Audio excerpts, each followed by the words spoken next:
రాజకీయ విష ప్రచారంతో కూడిన ఉపన్యాసం చేసి విద్యా సంస్థల్ని దుర్వినియోగం చేశారు. ఆ సభలో చెప్పినవన్నీ కూడా ఆత్మస్తుతి పరిణందు తప్ప వాస్తవాలు లేవు. ఈ ప్రశ్నలకి జగన్మోహన్ రెడ్డి గారు కానీ సాక్షి కానీ సమాధానం సూటిగా చెప్పగలరా? గత ఏడాది కన్నా ఈ సంవత్సరం 25,379 ట్యాబులు కోత కోసింది నిజం కాదా? గత ఏడాది కన్నా ఈ ఏడాది 25,000 ట్యాబులు ఎందుకు తగ్గించారు? నెంబర్ 1. నెంబర్ 2, ఓపెన్ మార్కెట్లో ఒక ట్యాబు 11,200కు వస్తూ ఉంటే మీరు ఒక్కో ట్యాబ్ పైన 15,500 ఖర్చు పెట్టి ఈ గడిచిన 2 ఏళ్లలో 470 కోట్లు ట్యాబుల్లో కమిషన్ కొట్టేసింది వాస్తవం కాదా? ఈ ట్యాబుల కార్యక్రమం అంతా కమిషన్ల కోసమే కానీ విద్యార్థుల కోసం అనేది నిజం కాదా? 3వది, నాడు నేడు పేరుతో ప్రభుత్వ పాఠశాలలకి రంగులు వగైరాల పేరుతో ఈ గడిచిన 5 ఏళ్లలో 3,000 కోట్లు విద్యా సంస్థల్లో కొట్టేసింది నిజం కాదా? పాఠశాలల ప్రాంగణాలలో రైతు బజార్లు పెట్టి హైకోర్టు చేత మొట్టికాయలు వేసుకుంది నిజం కాదా? 5వది, ప్రతి ఏటా డిఎస్సి జరుపుతామని హామీ ఇచ్చి మాట తప్పింది వాస్తవం కాదా? చంద్రబాబు గారు 5 ఏళ్లలో 2 డిఎస్సీలు జరిపి 18,000 మంది ఉపాధ్యాయ నియామకాలు చేసింది వాస్తవం కాదా? నువ్వు ఒక్క ఉపాధ్యాయ ఉద్యోగం కూడా ఇవ్వంది నిజం కాదా? Best available schools, Chandrababu Naidu గారు 2,45,000 మంది ఎస్సీ ఎస్టీ విద్యార్థులకి ఉత్తమ విద్య అందిస్తే బెస్ట్ అవైలబుల్ స్కూల్స్ ద్వారా జగన్మోహన్ రెడ్డి దాన్ని రద్దు చేసింది నిజం కాదా? అదే రకంగా ఎయిడెడ్ విద్యా సంస్థల యొక్క భూములు కొట్టేయాలని చెప్పి ఎయిడెడ్ విద్యా సంస్థలని నిర్వీర్యం చేసింది నిజం కాదా? అదే రకంగా ఇంటర్ విద్యార్థులకు మధ్యాహ్న భోజనం రద్దు చేసింది నిజం కాదా? 5 కొత్త మెడికల్ కాలేజీల్లో 17 కాలేజీలు స్థాపించానని అబద్ధాలు చెప్తూ కేవలం ఏర్పాటు చేసిన 5 మెడికల్ కాలేజీల్లో దాదాపు 160 ఎంబీబీఎస్ సీట్లని, ఎస్సీ ఎస్టీలకు సంబంధించిన 160 మెడికల్ సీట్లని ఓపెన్ మార్కెట్కి బదలాయించి దాన్ని కోటాను కోట్లకు అమ్మేసుకుంది నిజం కాదా? ఎస్సీ ఎస్టీ విద్యార్థులకి ఎంబీబీఎస్ సీట్లు దక్కకుండా నువ్వు చేసింది నిజం కాదా? అదే రకంగా ఇంజనీరింగ్ విద్యను కూడా నిర్వీర్యం చేసి ఈరోజు ఇంజనీర్లంతా కూడా పక్క రాష్ట్రాలకు వెళ్ళి చదువుకోవాల్సిన దుస్థితి కల్పించింది నీ అస్తావ్యస్త వ్యవహారం కాదా? అదే రకంగా జీవో నెంబర్ 1 ద్వారా ఈ ట్రైబల్ ప్రాంతాలలో ట్రైబల్ ఉపాధ్యాయుల నోరు కొట్టింది, వాళ్ళకి అన్యాయం చేసింది నిజం కాదా? అట్లాగే చంద్రబాబు నాయుడు గారు ఫీజు రింబర్స్మెంట్ 16 లక్షల మందికి ఇస్తే దాన్ని 9,80,000 మందికే కుదించి దాదాపు 6 లక్షల పైగా ఈరోజు ఫీజు రియంబర్స్మెంట్ కోత కోసింది నిజం కాదా? అట్లాగే 84 లక్షల మంది విద్యార్థులుంటే అందులో 44 లక్షల మందికే అమ్మఒడి ఇచ్చావు. అది కూడా అమ్మఒడి 15,000 ఇస్తానని 13,000కే కోత కోసి మోసం చేసింది నిజం కాదా? అదే రకంగా యూనివర్సిటీలలో చంద్రబాబు నాయుడు గారు 13,085 ప్రొఫెసర్లు అసోసియేట్ ప్రొఫెసర్ నియామకాలు చేస్తే ఈరోజు మీరు అవి చేయకుండా ఈరోజు విశ్వవిద్యాలయాలని రాజకీయాలకి కేంద్రాలుగా చేసి కలుషితం చేసింది నిజం కాదా? ఈ రకంగా విద్యా వ్యవస్థని పూర్తిగా నిర్వీర్యం చేయటం వలన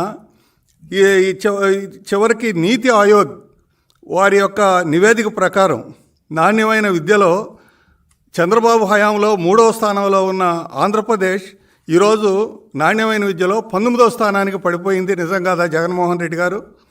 అట్లాగే 2022-23కు గాను కేంద్రం విడుదల చేసిన ఫౌండేషనల్ లెర్నింగ్ అండ్ న్యూమరసీ నివేదిక ప్రకారం దేశంలో ఏపీ 29వ స్థానానికి పడిపోవటం నిజం కాదా? అదే రకంగా కేంద్ర ప్రభుత్వం సంస్థ అయిన ఆరా నివేదిక ప్రకారం 8వ తరగతి విద్యార్థులు ఈరోజు ఆంధ్ర రాష్ట్రంలో 2వ తరగతి లెక్కలు కూడా చేయలేకపోతున్నారని కేంద్ర ప్రభుత్వ ఆధీనంలో ఉండే ఆరా చెప్పింది నిజం కాదా? అదే రకంగా ఈ 4 ఏళ్ల పరిపాలనలో 10వ తరగతి ఉత్తీర్ణత శాతం సరాసరి 67.76% పడిపోయింది. పక్క రాష్ట్రాలన్నిటికన్నా కూడా 10వ తరగతి ఉత్తీర్ణత శాతం ఈరోజు అడుగులోకి పడిపోవటానికి కారణం ఈ యొక్క అస్తవ్యస్త ఈ పరీక్షల విధానం వల్ల 23 మంది విద్యార్థులు ఈరోజు ఆత్మహత్యలు చేసుకున్నది నిజం కాదా? ఈ రకంగా 5 ఏళ్లలో విదేశీ విద్య ఈరోజు చంద్రబాబు నాయుడు గారు ప్రవేశపెడితే ఆ విదేశీ విద్యలో వేలాది మంది చంద్రబాబు నాయుడు హయాంలో లబ్ధి పొందితే దాన్ని నిర్వీర్యం చేసింది మీరు కాదా? అంటే ఎస్సీ ఎస్టీ బీసీ మైనారిటీలు క్వాలిటీ విద్య, ఉన్నతమైన విద్యకు సంబంధించిన అన్ని విషయాలలో నిర్వీర్యం చేసి కమిషన్ల కోసం ట్యాబుల కార్యక్రమం పెట్టి, అట్లాగే కమిషన్ల కోసం రంగులు కొట్టే కార్యక్రమం పెట్టి, నేనేదో వాళ్ళని ఉద్ధరిస్తున్నానని చెప్పి మాయ మాటలు చెప్పి పేదలను మోసం చేయటం నిజం కాదా? ఇంగ్లీష్ పేరుతోటి ఒక జగన్నాటకం, ట్రైన్డ్ ఇంగ్లీష్ ఉపాధ్యాయులను నియమించకుండా నువ్వు ఇంగ్లీషు అని చెప్పి చేసింది ఘోరంతా నీ ప్రచారం కొండంతగా చేసుకొని పేదలను మాయ చేస్తున్నది నిజం కాదా? నువ్వు చెప్పినట్టు ఈరోజు ఈ అంత గొప్పగా నువ్వు చేసుంటే ఈరోజు 6 లక్షల మంది ఆంధ్రప్రదేశ్లో ఉండే పాఠశాల విద్యార్థులు ప్రభుత్వ పాఠశాల నుంచి ఈరోజు ప్రైవేటు పాఠశాలకి మారిపోయింది నిజం కాదా? నువ్వు చెప్పినట్టుగా అంత బాగా జరుగుంటే నీ నాడు నేడు ద్వారా ప్రభుత్వ పాఠశాలలో ఉండే 6 లక్షల మంది విద్యార్థులు ఈరోజు ప్రైవేటు పాఠశాలలకు ఎందుకు వెళ్తున్నారు? నువ్వు మొత్తం విద్యా వ్యవస్థనంతా నిర్వీర్యం చేశావు.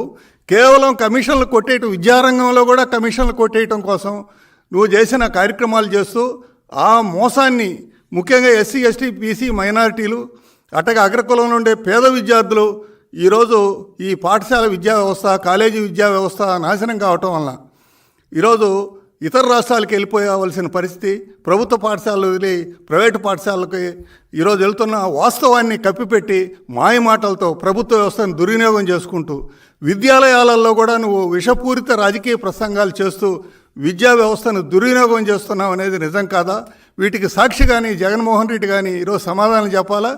నువ్వు చేసే ఎస్సీ ఎస్టీ బీసీ మైనారిటీ విద్యార్థులకు చేస్తున్న అపకారాన్ని ప్రజలకు కళ్ళ కట్టినట్టు చూపించే ఈరోజు ఈనాడుని కానీ ఆంధ్రజ్యోతిని కానీ ఏబిఎన్ కానీ TV5 కానీ ఈటీవీని దుష్ప్రచారం చేస్తూ నిందలేస్తూ, విద్యాసంస్థల్లో నిందలేస్తూ, విషపూరితమైన మాటలు నువ్వు చెప్తూ ప్రజల తరఫున మాట్లాడుతున్న ఈ మీడియాని, నువ్వు ప్రజా మీడియాని నిందలేస్తూ నీ యొక్క నీలి మీడియాకి ప్రభుత్వ డబ్బుని అడ్వర్టైజ్మెంట్లతో ఈరోజు 100 కోట్ల రూపాయలు నీ నీలి మీడియాకు నువ్వు దోచిపెడుతూ ప్రజా మీడియాపై నిందలేస్తున్నావు అనేది నిజం కాదా?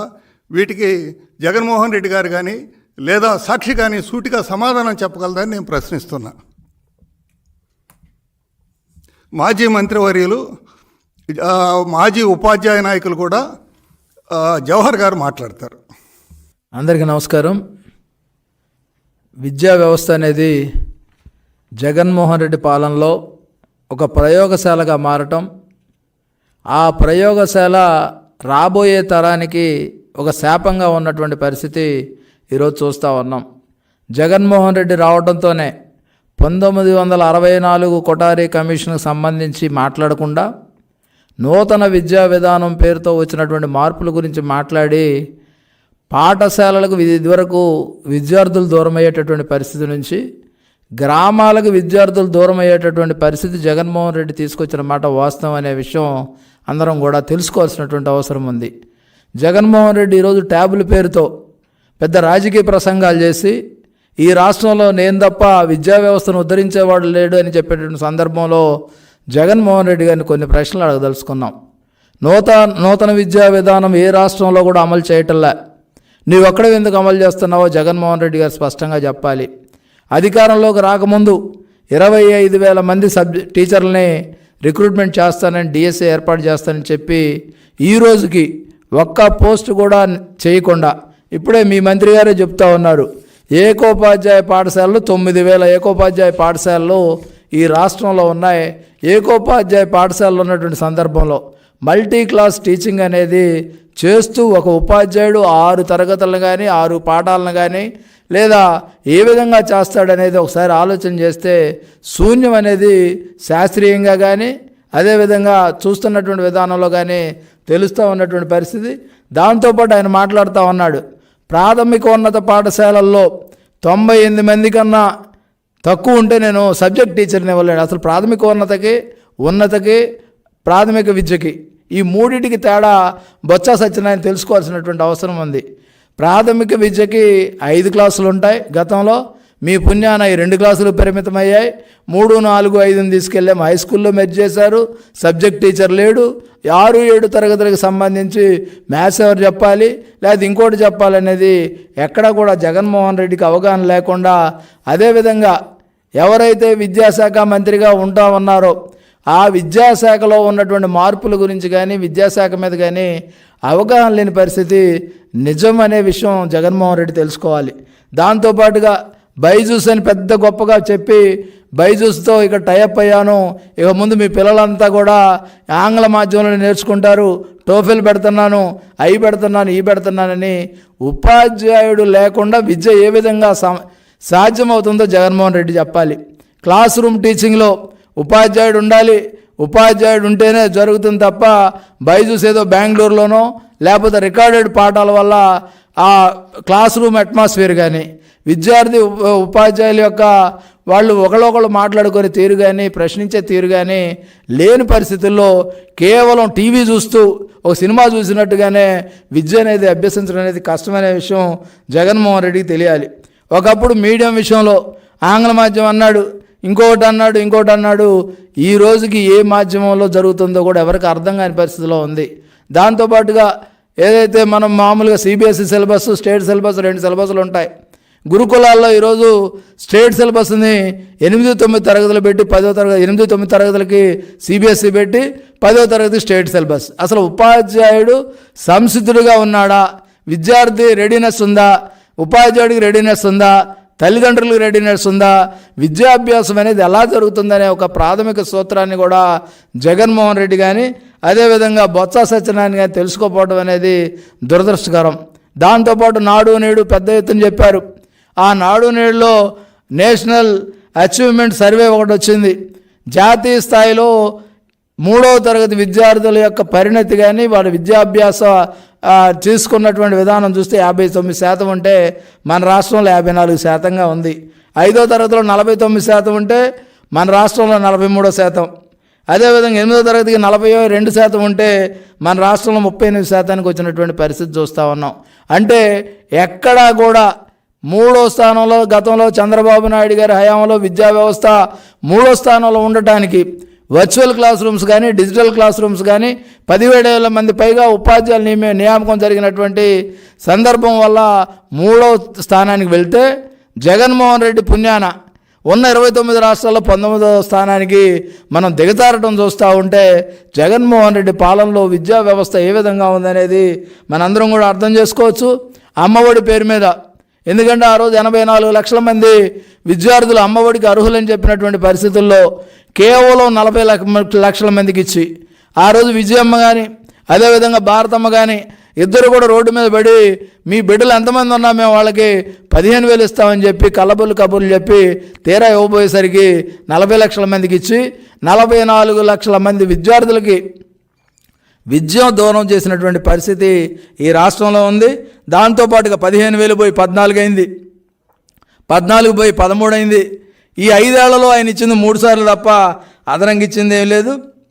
గతంలో చంద్రబాబు నాయుడు గారు కొత్త యూనివర్సిటీని తీసుకురావటం, ఏదైతే యూనివర్సిటీల్లో అమృత యూనివర్సిటీ కానీ అదేవిధంగా ఫేమస్ ఈ దేశంలో ఉన్నటువంటి ఫేమస్ యూనివర్సిటీలన్నీ కూడా ఇక్కడ తీసుకొస్తే వాళ్ళకి దారులు వేయకుండా వాళ్ళ సౌకర్యాలు కల్పించకుండా అమరావతి మీద ఉన్నటువంటి కోపాన్ని విద్యా వ్యవస్థ మీద కూడా చూపించి యూనివర్సిటీలకి ఏమీ లేకుండా కనీస సౌకర్యాలు కల్పించకుండా వాటంతటా అవే సర్దుకొని వెళ్ళేటట్టుగా చేసినటువంటి పరిస్థితి ఈ రాష్ట్రంలో ఉంది. అంతేకాకుండా చంద్రబాబు నాయుడు గారు గతంలో ఆడపిల్లలకు బడికి దూరం అవుతా ఉన్నారు. వాళ్ళు దూరం అవ్వకుండా ఉండాలంటే హై స్కూల్లో చదివేటటువంటి విద్యార్థులకి ప్రయాణ సౌకర్యం కల్పించాలని 161 కోట్ల రూపాయలతో 5,68,460 మందికి సైకిల్ పంపిణీ చేశారు. ఆ సైకిల్ పంపిణీ తర్వాత ప్రభుత్వం దిగిపోయే ముందు కూడా సైకిళ్ళు వస్తే అవి నేటికి పంచకుండా దాని మీద చంద్రబాబు నాయుడు గారు మార్క్ ఎక్కడ ఉంటుంది, చంద్రబాబు నాయుడు గారు ఏ విధంగా చేశారని ఒక అక్కస్తో బాలికల విద్యను కూడా బడికి పోదాం అనే కార్యక్రమాన్ని రద్దు చేయటం, బాలికా విద్య లేకుండా చేయటం. ఎందుకంటే బేటీ పడావో బేటీ బచావో అని పెద్ద ఎత్తున మోడీ గారు చెప్తా ఉన్నారు. ఈ దేశం అంతా కూడా చూస్తూ ఉంటే ఆంధ్రప్రదేశ్కి వచ్చేసరికి వాళ్ళ కనీస సౌకర్యాలు కూడా కల్పించలేనటువంటి పరిస్థితుల్లో ఒక పక్క ఉంటే దాంతోపాటుగా ఉపాధ్యాయులుగా ఈరోజు 48 పీరియడ్లు చెప్తా ఉన్నారు. అదేవిధంగా సిబిఎస్ఈ తెలియదు, టోఫెల్ చెప్పాలి, అదేవిధంగా ఇతర 48 గంటల పీరియడ్స్ని ఈరోజు వాళ్ళు రన్ చేయాల్సి ఉంది వారానికి. ఇది ఎక్కడా కూడా లేదు. 36 గంటలు మించి ఉపాధ్యాయుడు ఎక్కడా కూడా పాఠ్యాంశాలు బోధించేటటువంటి అతని యొక్క శక్తి సామర్థ్యాలు సరిపోవు. కానీ జగన్మోహన్ రెడ్డి కనీస అవగాహన లేకుండా ఈ విధంగా చేయడమే కాకుండా ఇక ఉపాధ్యాయులకు సంబంధించి పెద్ద ఎత్తున సిబిఎస్ కానీ పిఆర్సీ కానీ అదేవిధంగా డిఎల్ కానీ ఐఆర్ కానీ ఏది కూడా ఇవ్వకుండా ఆర్థికంగా ఇబ్బంది పెట్టడమే కాకుండా దాంతోపాటుగా యాప్ల పేరు మీద పెద్ద ఎత్తున వాళ్ళ భుజాల మీద బరువంతా పెట్టి ఈరోజు జగన్మోహన్ రెడ్డి చేస్తున్నటువంటి పరిస్థితి చూస్తే జగన్మోహన్ రెడ్డి ఇవ్వాల్సింది ట్యాబులు కాదు, ఉపాధ్యాయులు ఇవ్వు, పిల్లలకు బోధించే సౌకర్యాలు కల్పించు, ప్రతి పాఠశాలకి మల్టీ క్లాస్ టీచింగ్ లేకుండా ప్రతి సబ్జెక్టుకు ఒక టీచర్ ఉండే విధంగా, ప్రతి క్లాసులకి ఒక టీచర్ ఉండే విధంగా చెయ్యి. ఈరోజు కేంద్ర పార్లమెంటు వేదికగా 50,000 పైగా ఉపాధ్యాయ ఖాళీలు ఉన్నాయి ఈ రాష్ట్రంలో, ఆంధ్రప్రదేశ్లోని. ధర్మేంద్ర ప్రధాన్ విద్యాశాఖ మంత్రి చెప్పినటువంటి పరిస్థితుల్లో అటువంటి చర్యలు ఏమి తీసుకోకుండా, దానికి సంబంధించిన ఏమీ తీసుకోకుండా జగన్మోహన్ రెడ్డి ఈరోజు విద్యా వ్యవస్థ మీద పగబెట్టాడు. ఈ పగ ఎంతో కాలం సాగదు. ఇప్పటికే ఏదైతే జిల్లాలు ఏర్పాటు చేశావు, ఉపాధ్యాయులకు ట్రాన్స్ఫర్ల విషయంలో కానీ సర్వీస్ నిబంధనల విషయంలో కానీ ఒక క్లారిటీ లేకుండా పాలన కొనసాగిస్తున్న పరిస్థితి దురదృష్టకరం, దుర్మార్గం. కేవలం కమిషన్ల కోసం బైజూస్ కానీ ఈ ట్యాబుల్లో కానీ అదేవిధంగా నాడు నేడులో కానీ ఏ కార్యక్రమం తీసుకున్నా దానిలో కమిషన్ ఎంత వస్తుంది, తాడేపల్లికి ఎంత పోతుంది, స్థానికుండ శాసనసభ్యులంతా మంత్రి అంతా అని వాటాలు వేసుకోవడానికే ఈరోజు విద్యా వ్యవస్థను చేస్తూ ఉన్న పరిస్థితి దురదృష్టకరం. దీన్ని తీవ్రంగా ఖండిస్తూ ఉన్నాం.